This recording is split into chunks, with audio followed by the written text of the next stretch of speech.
Deep beneath the surface of America lies one of the most powerful forces that has shaped industry, powered economies, and fueled nations: coal. Often called black gold, coal has been the backbone of America's growth for over 200 years. Even in today's age of renewable energy, the United States still produces hundreds of millions of tons of coal every single year.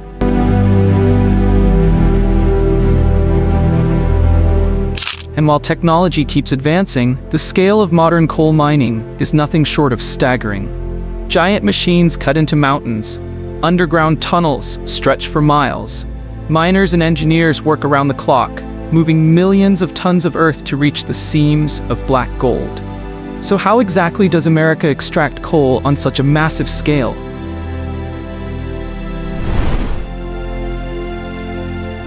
How are billions of dollars generated from a single resource hidden under rock and soil?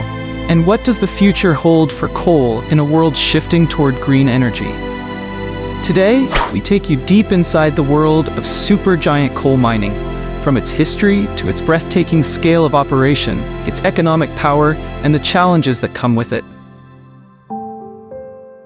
This is the incredible story of how America continues to dig, move, and transform black rock into black gold. Coal's story in America stretches back to the early 1700s. Native Americans were the first to use coal in small amounts, burning it for heat. But it wasn't until 1748 in Virginia that the first recorded commercial mining began. From there, coal spread like wildfire across the new nation, especially as industries and railroads expanded. By the 1800s, coal became the lifeblood of the Industrial Revolution. Steam engines ran on it, iron and steel were forged with it, and entire towns sprang up around coal mines. Pennsylvania, West Virginia, and Kentucky became coal country, their landscapes dotted with mines and company towns. Families lived and worked together, often with 3 generations of miners in the same shafts.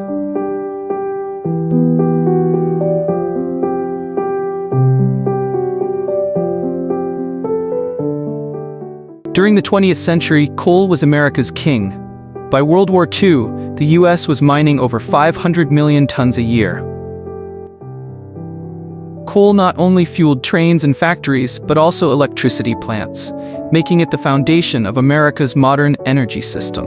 Modern coal mining in America is a feat of engineering on a breathtaking scale. There are 2 primary methods: surface mining and underground mining. The US produces about 600 to 700 million tons of coal annually. That's equivalent to filling more than 5 million railroad cars. The logistics of moving, sorting, and shipping coal are mind-boggling. Entire rail systems are dedicated to carrying coal from mines to power plants, steel mills, and ports. The sheer volume of coal moved every day is a testament to how much modern society still depends on this ancient fuel. From the machines on the ground to the trains on the tracks, coal mining is a ballet of engineering, labor, and logistics, an industrial giant hiding in plain sight.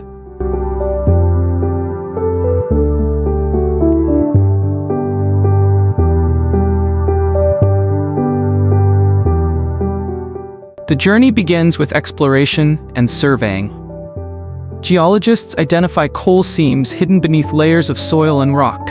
Once the deposits are mapped, the operation takes 2 forms: surface mining or underground mining, depending on depth.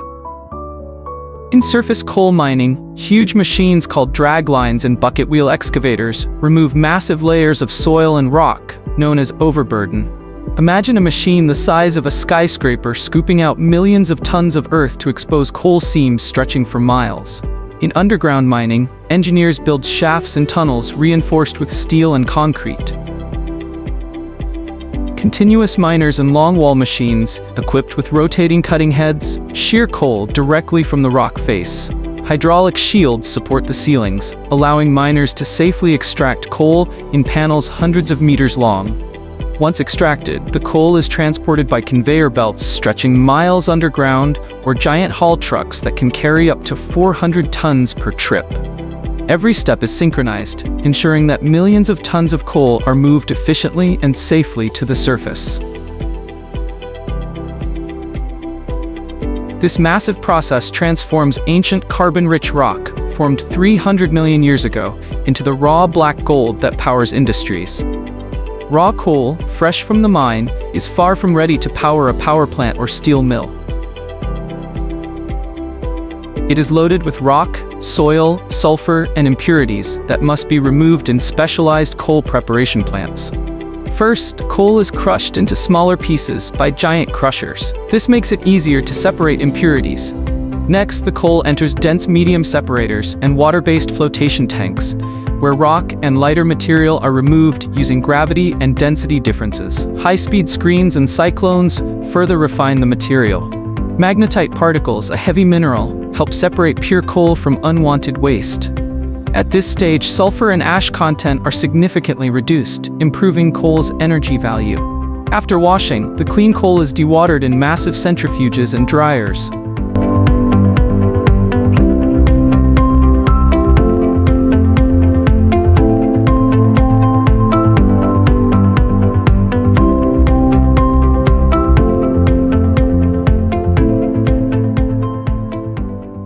Leaving behind solid black chunks or fine coal, ready for use.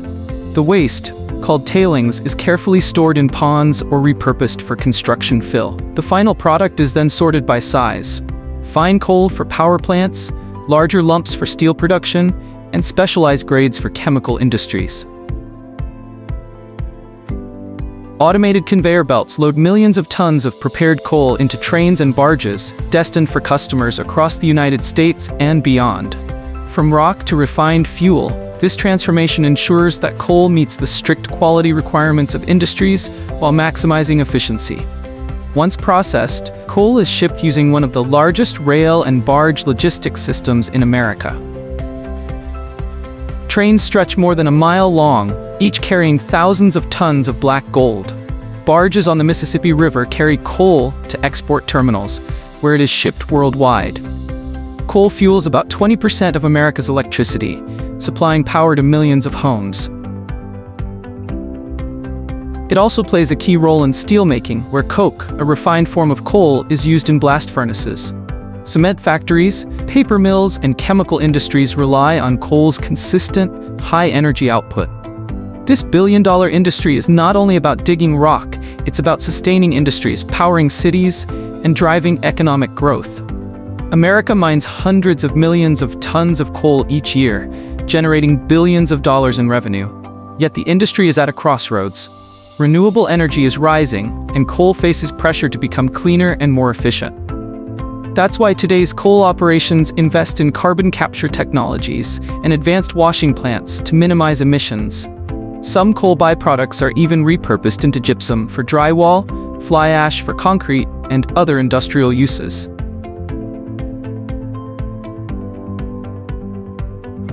Coal has fueled America for centuries, and while the future may see a shift toward cleaner energy, the engineering marvel of coal mining, the giant machines, the massive plants, the billions of dollars in output, remains one of the most incredible industrial processes in the world.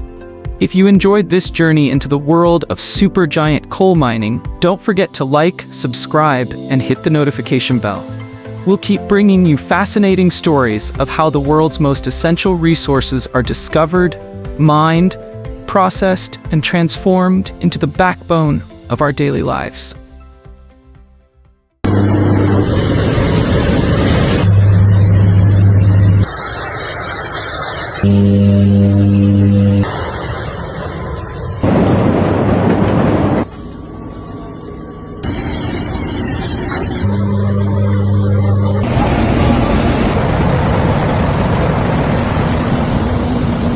We take scrap material, we melt it down, then we send it through the rolling mill and we make rebar and we make T-post and then we ship it out. Tell them, hey, mommy has a really good career. Totally generated over and over again, and we just keep, we're a mini mill, we have some micro mills. Bridges, buildings, any kind of roads. The new Texas Ranger Stadium all has our rebar. Family, Steel Texas that retired from there. My grandpa retired from there. I have an uncle in Steel, Arizona. It's in the blood, you know, I like it, I love it.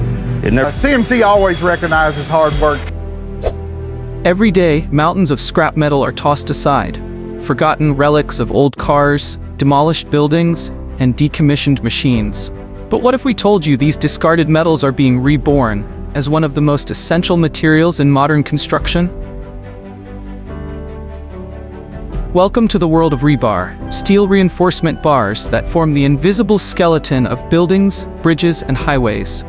And in this video, we're taking you inside an eco-friendly steel factory to see how tons of scrap metal are transformed into high-strength rebar, ready to support the weight of the modern world.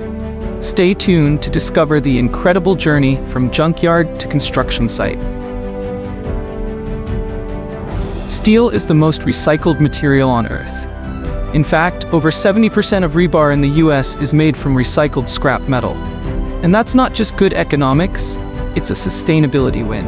At the heart of this transformation is a type of facility known as an electric arc furnace, EAF steel mill.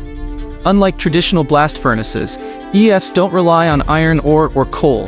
Instead, they use electricity to melt down existing steel, cutting carbon emissions by as much as 75%. In this video, we visit Greenform Metals, one located of the most advanced, eco-friendly steel plants in the world, just outside of Houston, Texas. The journey begins at the scrapyard. Each day, truckloads of ferrous scrap arrive at the factory. This includes shredded car bodies, demolition debris, steel beams, industrial cast-offs. A crane equipped with an electromagnetic claw lifts the material and sorts it, removing non-ferrous metals and contaminants. The selected steel is then sent to a pre-processing area, where it's shredded and sized to ensure consistent melt quality. Once sorted, the scrap is carefully weighed and conveyed to the furnace loading area. Now comes the heart of the process, the electric arc furnace. This massive vessel is lined with heat-resistant bricks and equipped with graphite electrodes that can generate temperatures over 3,000 Fahrenheit, 1,650 degrees.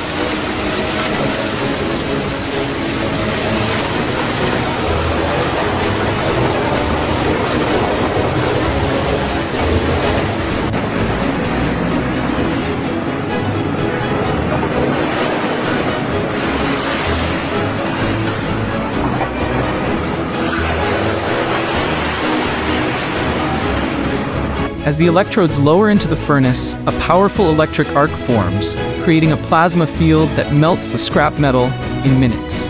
This process is not only fast, it's efficient. Thanks to renewable electricity sources like solar and wind, Greenform Metals achieves near zero carbon emissions during melting. Once melted, the liquid steel, called molten metal, is tapped into a giant ladle and transported to the next phase. But raw molten metal isn't ready to become rebar just yet. It needs refining. The ladle enters the ladle metallurgy furnace, LMF, where engineers fine-tune the chemistry of the steel. By adding small amounts of carbon, manganese, and vanadium, they adjust the strength and ductility. Impurities like sulfur and phosphorus are removed using fluxes. The process is closely monitored by metallurgists who take regular samples to ensure the steel meets strict ASTM standards for rebar. Once the composition is perfect, the steel is ready to solidify. Next up, continuous casting.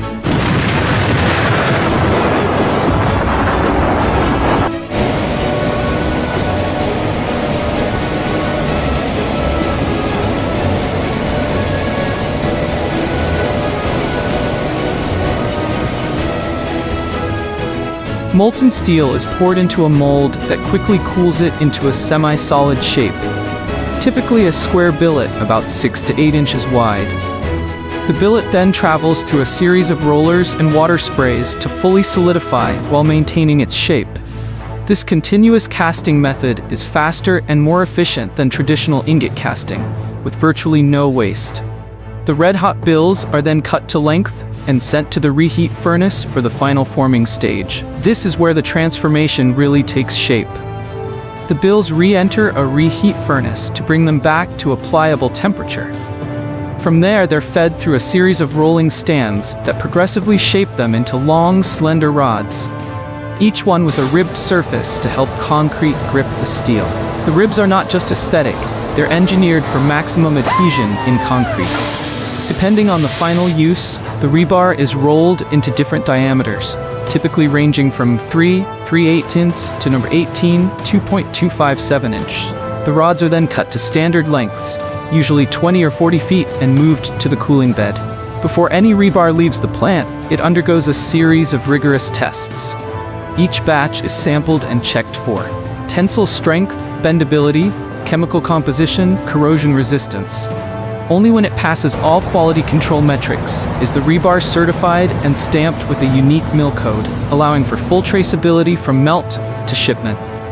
Once cooled and inspected, the rebar is bundled, tagged, and stored in massive outdoor yards. From here, it's loaded onto trucks or rail cars and sent across the country to skyscraper projects in New York, bridge repairs in California, and new housing developments in the Midwest.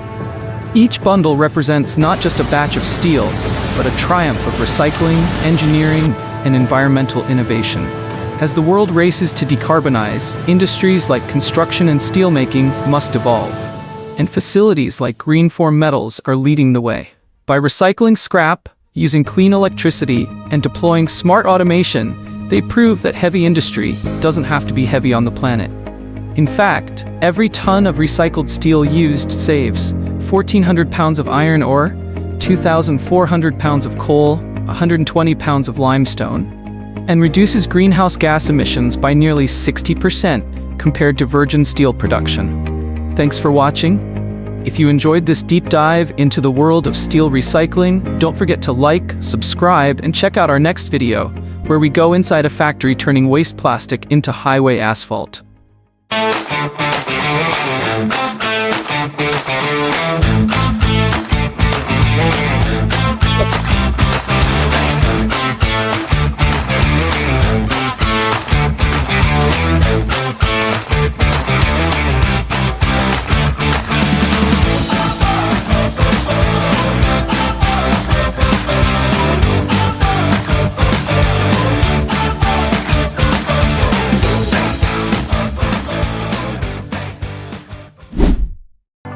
Glass bottles. They're everywhere, holding everything from water and wine to perfumes and hot sauces. But have you ever wondered how they're made? It all begins with something incredibly simple: sand. Through a complex, high-heat transformation, that sand turns into strong, clear glass. And behind every bottle is a fascinating process that combines precision engineering, intense heat, and a touch of artistry. In this documentary, we're taking you deep inside the world of glass bottle manufacturing. From raw materials to high-speed molding, and from quality checks to packaging, it's a journey of heat, pressure, and craftsmanship. You'll see how ancient traditions meet modern technology in factories that produce millions of bottles every day. But before we dive into the fiery heart of the factory, don't forget to subscribe to Top Discovery 4K for more incredible behind-the-scenes journeys just like this one. Hit that subscribe button, turn on notifications, and let's get started. The story of a glass bottle starts in the earth, with a blend of raw, naturally occurring materials. At first glance, it might seem improbable that such a smooth and elegant product could begin as something as coarse as sand. But that's exactly where it begins. The main ingredient is silica sand, also known as silicon dioxide. This finely ground mineral makes up around 70 to 75% of the glass mixture. The purer the silica, the clearer the resulting glass. But sand alone doesn't melt easily. Its melting point is a scorching 1700 degrees Celsius. That's where additional materials come into play. To make the process more efficient and manageable, manufacturers blend in soda ash, sodium carbonate, which lowers the melting point to more practical levels, limestone, calcium carbonate, which increases the chemical durability of the finished glass, alumina, added in smaller amounts to enhance strength and resistance to wear. But perhaps the most important addition in modern glass making is cullet, which is simply crushed, recycled glass. Cullet is a game changer. It melts at a lower temperature than raw sand, saves energy, and reduces CO2 emissions. Some factories use up to 80% cullet in a batch, especially in green or amber bottle production.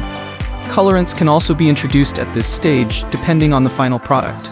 For instance, iron oxide gives glass a greenish or brown hue, common for beer bottles. Chromium oxide deepens the green tone. Cobalt oxide is used for blue glass.